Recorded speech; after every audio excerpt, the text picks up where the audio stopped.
Do you know the reason why you are seeing President Bola Ahmed Tinubu as a bad president? Do you know? Now, let me tell you, give me your ear. President Bola Ahmed Tinubu is not really as bad as we try to make it.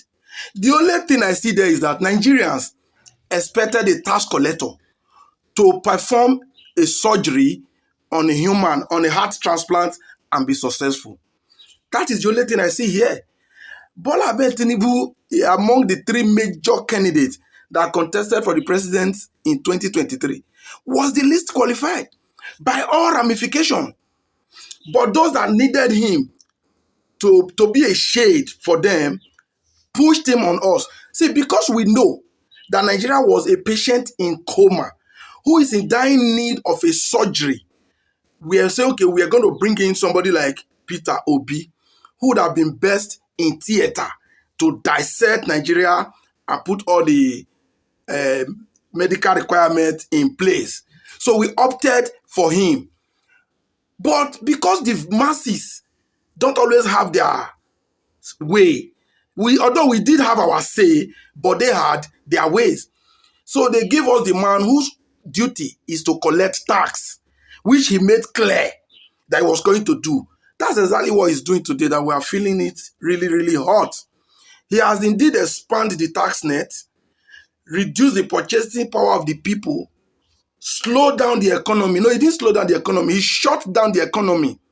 These are things he said he was going to do. And for those that supported him in rigging himself into office, knows that this man was not competent to take on the problem of Nigeria. Nigeria needed a surgical operation, and only a medical doctor could have done that. And they brought in a tax collector. That is exactly why we are where we are now. Otherwise, Tinubu wasn't that bad.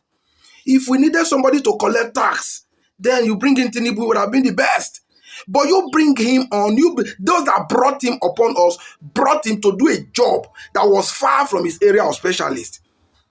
And here we are. I think the results now speak for itself.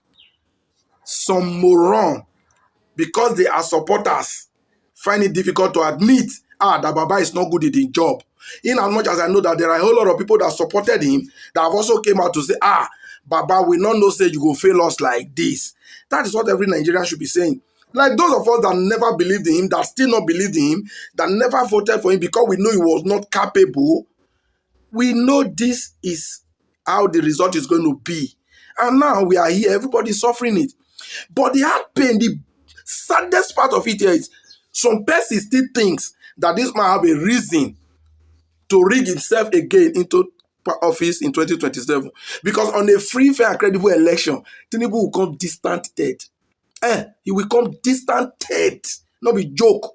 With this awful and woeful performance, no now. The only people that think Tinubu is doing well is Akpabio, Wike, the Honorable Abbas, this majority, some of the senators, and everybody benefiting from this corruption, from this trap called Nigeria. Because it is obvious, it is often said that corruption never seems bad to those that benefit from it. So those that are enjoying, that are benefiting from this system, we see nothing bad in the system. But how many are they actually compared to those that are in torment? And if vote were to count, they said vote was supposed to be by majority.